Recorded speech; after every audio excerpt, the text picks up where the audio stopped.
해 주십시오. 예, 정성호 장관님께 묻겠습니다. 예.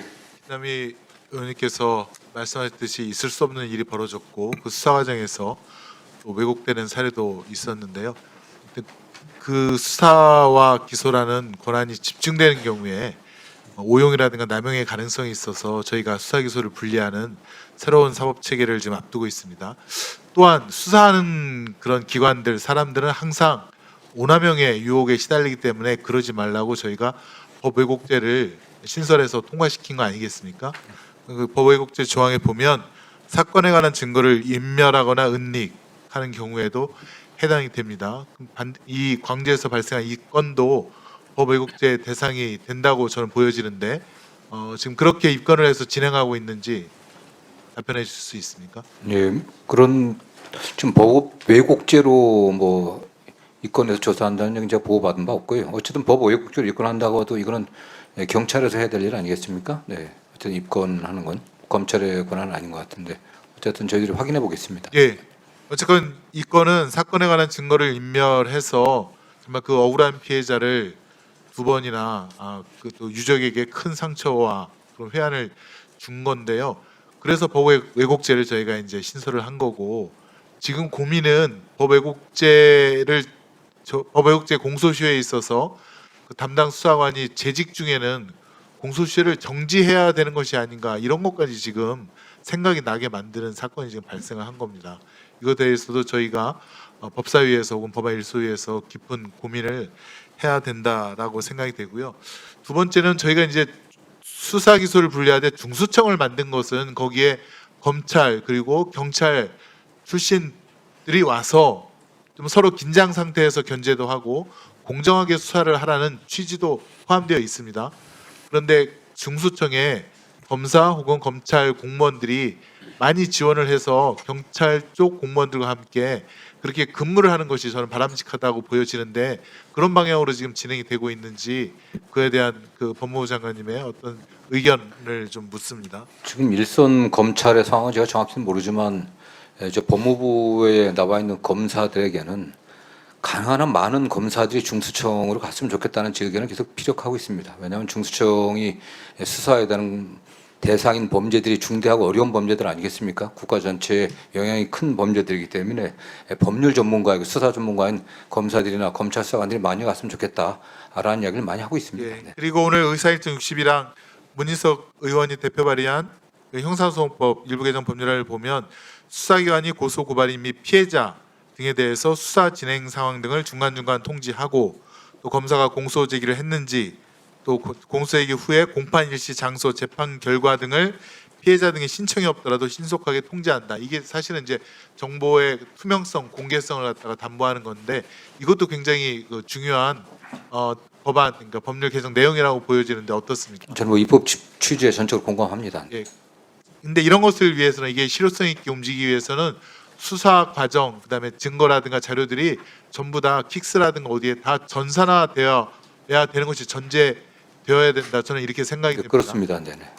그러면 이 전산화되는 것에 혹시 예산이 얼마나 소요되는지 한번 추계를 해서 저희 의원실로 한번 보고해 주시기를 바라고요. 예, 그렇게 저는 하도록 사실 수사 전 과정 그리고 수사에 나타난 모든 자료라든가 이런 것들이 다 기록되고 보관되고 그다음에 사후라도 수사 마친 후라도 당사자나 이해관계인의 요청이 있으면 사후 검증을 통해서 누가 지연에 대한 책임이 있는지 또 오용에 대한 책임이 있는지 남용을 했는지에 대한 그런 검증 작업은 이루어져야 된다라고 생각하는데 그것에 대해서 장관님 동의하시나요? 예, 동의합니다. 네. 예, 그래서 바로바로 스크린하는 것도 중요하겠지만 언젠가는 그런 수사 과정이 다 스크린이 되어서 불법 부당한 행위에 대해서는 형사처벌이든 혹은 징계 책임이든 받는다라고 하는 시그널을 줘야 수사기관이 긴장을 하면서 국민의 인권을 좀 더 생각하고 수사를 하게 될 것 같습니다. 그 점을 좀 함께 노력해 주시기를 좀 간곡하게 예, 부탁드리겠습니다. 알겠습니다. 네.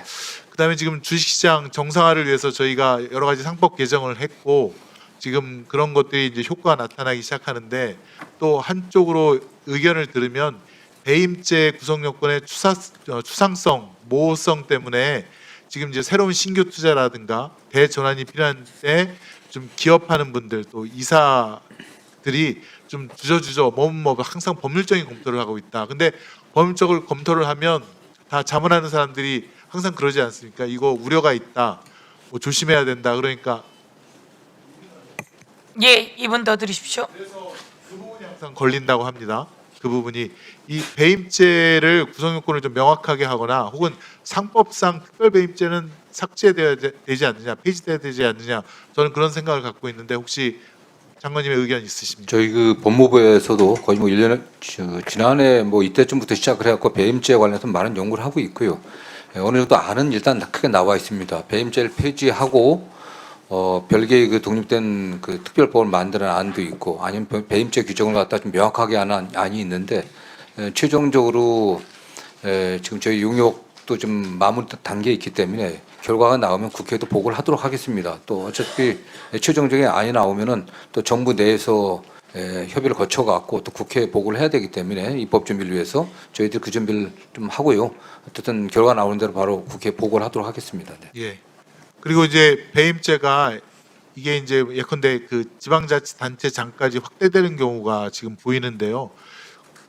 지금 사실은 합리적인 정보에 기초해서 공공의 목적을 위한 것이라면 그것이 설령 어느 한 측에 손해가 되고 또 어느 한 측에는 이익이 되는 경우를 단순히 경제적으로 비교해서 판단할 것은 아니지 않는가 그런 생각이 들기 때문에 그 점을 저희가 이제 개정안으로 냈는데 그것에 대해서 함께 검토해 주시기 예, 그러고 있습니다. 네. 네, 법원 기우정 차장님에게 묻겠습니다. 예, 지금 대법관 한 분이 결원이죠, 네, 부석이죠. 그렇습니다. 예. 언제 제청하실 겁니까? 뭐, 지금 사건 처리가 지연된다고 하고 늘 국회에서도 예, 사건 관계자들도 난리인데 이거 너무 일을 태만히 하시는 거 아닙니까? 이게 뭐 협의가 전혀 없었다는 말씀은 아닙니다만 더 노력하도록 하겠습니다. 아니 어쨌건 임명권자는 대통령이신데 제청권자가 너무 본인의 의사만을 그러니까 그 본인의 의사만을 갖다 주장하는 것은 그것은 바람직하지 않다고 보여집니다.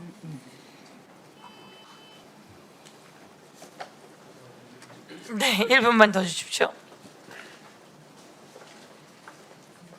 왜 답변을 답변을 언제까지 제청하겠다라는 답변을 그렇게 합니까? 계속 협의를 그러니까 벌써 몇 개월째죠? 4개월인가요? 예. 5개월인가요? 뭐, 공석된 지가.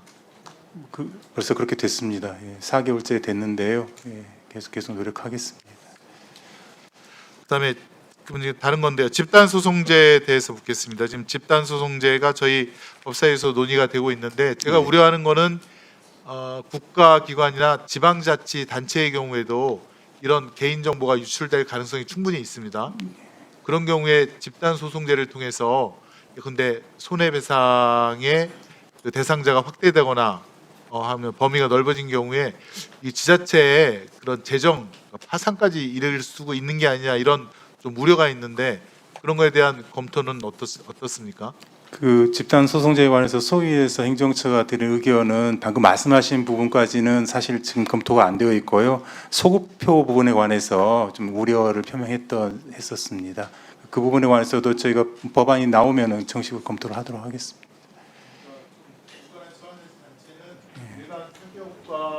사기업보다 사실은 더 열심히 개인정보 보호를 해야겠죠. 근데 만약에 이것이 그냥 주술된 경우에는 그 지방자치단체에 큰 어떤 재정적인 위기가 도래하기 때문에 결국에는 그 시민이라든가 그런 사람들에게 피해가 있는 것이 아닌가 하는 우려에 있어서 이 정도 법원도 함께 고민을 해야겠다라는 생각에서 질의를 드린 겁니다. 예, 잘 알겠습니다. 검토는 나중에 의원실을 보고 예, 그렇게 하겠습니다. 이상입니다.